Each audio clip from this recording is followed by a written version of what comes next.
नमस्कार मेरे कुंभ राशि वाले मित्रों, बहुत बहुत स्वागत है आप सभी का हमारे इस YouTube चैनल हनुमान ज्योतिष में। दोस्तों, मैं बजरंगबली से यही कामना करती हूँ कि आप और आपके परिजन स्वस्थ और सुखी रहें। इसी कामना के साथ वीडियो में आगे बढ़ती हूँ। जय बजरंगबली। दोस्तों, आज का हमारा विषय है शिव पूजा से जुड़ा हुआ। आज हम आपको बताएंगे कि भगवान शिव की पूजा में हमें किस चीज का उपयोग करना चाहिए, किस चीज का प्रयोग नहीं करना चाहिए, भगवान शिव की पूजा किस दिशा में बैठकर करनी चाहिए और किस दिशा में बैठकर नहीं करनी चाहिए। आज हम आपको इसी विषय पर संपूर्ण जानकारी देंगे। तो दोस्तों, मेरा आपसे अनुरोध है कि आप वीडियो में अंत तक बने रहें, वीडियो को बीच में बिल्कुल न छोड़ें, नहीं तो आपसे मेरे द्वारा दी गई जानकारी मिस हो जाएगी। इसी के साथ अब हम वीडियो में आगे बढ़ते हैं।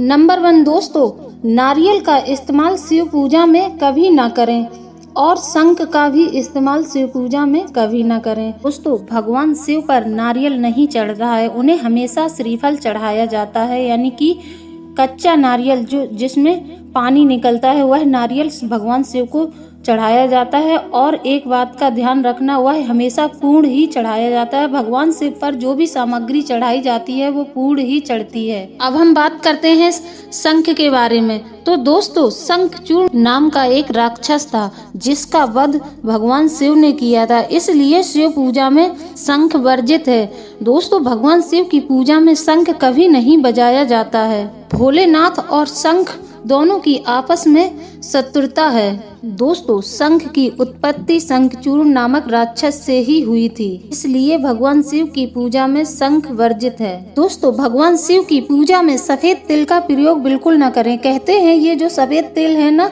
ये भगवान विष्णु के शरीर से उतरा हुआ मैल है, इसलिए शिव पूजा में सफेद तिल का उपयोग नहीं करते हैं।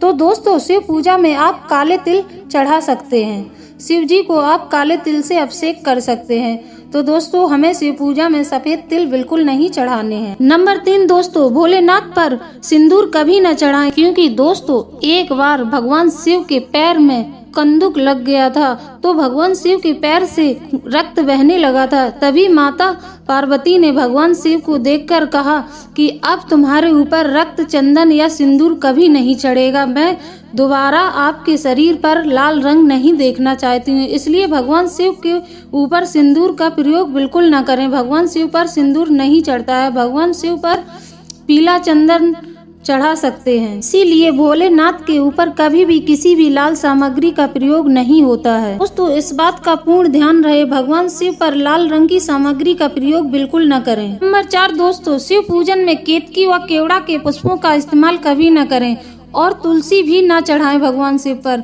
दोस्तों, भगवान शिव पर तुलसी भी वर्जित है। दोस्तों, इस बात का ध्यान रहे कि भगवान शिव की पूजा में तुलसी पत्र बिल्कुल न चढ़ाएं। नंबर 5 दोस्तों, भगवान शिव पर जल चढ़ाते हुए इस बात का ध्यान रखें कि जल के छींटे हमारे ऊपर कभी न आए। दोस्तों, आपको इस बात का भी पूर्ण ध्यान रखना है। नंबर 6 दोस्तों, शिव जी का पूजन हमेशा दक्षिण दिशा की ओर बैठकर ही करें, यानी कि दक्षिण में पीठ हो और उत्तर में मुख हो। दोस्तों, शिव पुराण में इस बात का वर्णन दिया गया है कि भगवान शिव की पूजा जो दक्षिण दिशा में बैठकर करता है उसकी मनोकामना जल्द ही पूर्ण हो जाती है। भगवान शिव कहते हैं, जो व्यक्ति मेरी पूजा दक्षिण दिशा में बैठकर करता है, मैं उसकी मनोकामना जल्द ही पूर्ण कर देता हूँ, और अन्य किसी दिशा में बैठकर जो हमारी पूजा करता है, मैं उसकी पूजा को कभी स्वीकार नहीं करता हूँ। ऐसा शिव पुराण में वर्णित है। दोस्तों, भगवान शिव की पूजा करते समय दक्षिण दिशा का अवश्य ही ध्यान दें। हमेशा दक्षिण में बैठकर ही भगवान शिव को जल अर्पित करें। जो भी सामग्री चढ़ाना है, आप भगवान शिव को दक्षिण दिशा में ही बैठकर उनका पूजन अर्चन करें। नंबर 7 दोस्तों, शिव पूजन में काले रंग के कपड़े का इस्तेमाल बिल्कुल न करें। भगवान शिव की पूजा करते समय आप पीले, हरे और सफेद वस्त्र का इस्तेमाल कर सकते हैं, आपको सिर्फ काला रंग इस्तेमाल नहीं करना। नंबर 8 दोस्तों, भगवान शिव के मंदिर से कभी भी खाली लोटा ना लाएं। जब भी आप भगवान शिव के मंदिर जाएं तो आप वहां से उस लोटे में थोड़ा सा जल, भगवान शिव की जलाधारी से थोड़ा सा जल लेकर आप अपने घर आएं तो आपको उस जल से अपने पूरे घर का सिंचन करना है। कहते हैं जब हम भगवान शिव के मंदिर से लाए हुए जल से अपने घर का सिंचन करते हैं तो हमारे घर में भगवान शिव अन्न धन की कभी कमी नहीं पड़ने देते हैं। तो शिव पुराण में इस बात का वर्णन भी मिलता है कि जो व्यक्ति शिव के मंदिर से लाए हुए जल से अपने संपूर्ण घर का सिंचन करता है तो भगवान शिव उस घर में कभी अन्न धन और संपदा की कमी नहीं पड़ने देते हैं। नंबर 9 दोस्तों, शिव पूजन में कभी भी किसी से मांगकर सामग्री न चढ़ाएं। जी हाँ दोस्तों, कई लोगों की आदत होती है, एक परिवार से 2 लोग गए हैं तो उन लोगों का यह होता है कि एक ही थाली से शिव का पूजन कर देते हैं। नहीं दोस्तों, आपको ऐसा बिल्कुल नहीं करना है। आप अपनी थाली खुद ले जाएं। आप जो भी सामग्री लेकर गए हैं आप उसी से भगवान शिव की पूजा करें। जो दूसरों की थाली से भगवान शिव की पूजा कर देता है तो भगवान शिव उससे रुष्ट हो जाते हैं। कभी भी मांग कर सामग्री भगवान शिव पर न चढ़ाएं। दोस्तों, हम ऐसा करते हैं तो हमारे खाते का पुण्य उसके नाम में चला जाता है जिसकी थाली से हम शिव का पूजन करते हैं। इसके साथ दोस्तों, आपको एक बात का और ध्यान रखना है, कभी भी दूसरे के जलाए हुए दीपक से अपना दीपक नहीं जलाना है। दोस्तों, कई लोगों की यह आदत होती है कि घर से अपने बत्ती का डिब्बा लेकर जाते हैं और दूसरे के जले हुए दीपक में ही वह अपना दीपक जला देते हैं। दोस्तों, ऐसी गलती बिल्कुल ना करें। पता नहीं सामने वाले ने किस कामना से अपना दिया जलाया है और आपने उसी के दीपक में जाकर अपनी बत्ती रखकर जला दिया है तो दोस्तों, उसका जो भी कष्ट हो, परेशानी हो, वो सब आपके आड़े आ जाएगा। तो दोस्तों, आपको ऐसी गलती बिल्कुल नहीं करनी। दोस्तों, बन सके तो आप अपने घर से ही आटे के दीपक बनाकर ले जाएं।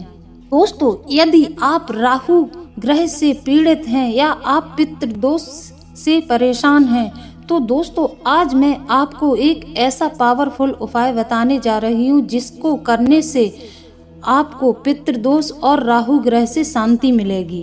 दोस्तों, उपाय ध्यान से सुनिए। दोस्तों, आपको करना क्या होगा, आपको अपने घर से ही 1 लोटा जल भर के भगवान शिव के मंदिर जाना है और दोस्तों, आपको उस जल में थोड़े से काले तिल और थोड़ा सा गुड़ मिला लेना है।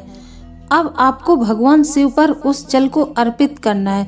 तो दोस्तों, जल अर्पित करते समय आपको एक बात का ध्यान रखना है, भगवान शिव के ऊपर जो सर्प है आपको जल उसके ऊपर से डालना है। दोस्तों, जब हम इस तरह से भगवान शिव को जल अर्पित करते हैं तो आपको दोस्तों किसी भी प्रकार का काल सर्प दोष लगा हो तो आपको उस दोष से मुक्ति मिलती है। साथ ही साथ आपके पितृ पूर्वज भी तृप्त होते हैं, पितृदोष में भी शांति आती है और राहु केतु भी शांत रहते हैं। तो दोस्तों, आपको यह उपाय कम से कम 21 दिन तक करना है। तो दोस्तों, अगर आपको मेरे द्वारा दी गई जानकारी अच्छी लगी हो तो चैनल को लाइक करें, सब्सक्राइब करें, कमेंट में जय बजरंगबली अवश्य लिख दें। दोस्तों, इसी के साथ अब हम वीडियो को समाप्त करते हैं। मिलते हैं अगले वीडियो में। जय बजरंगबली।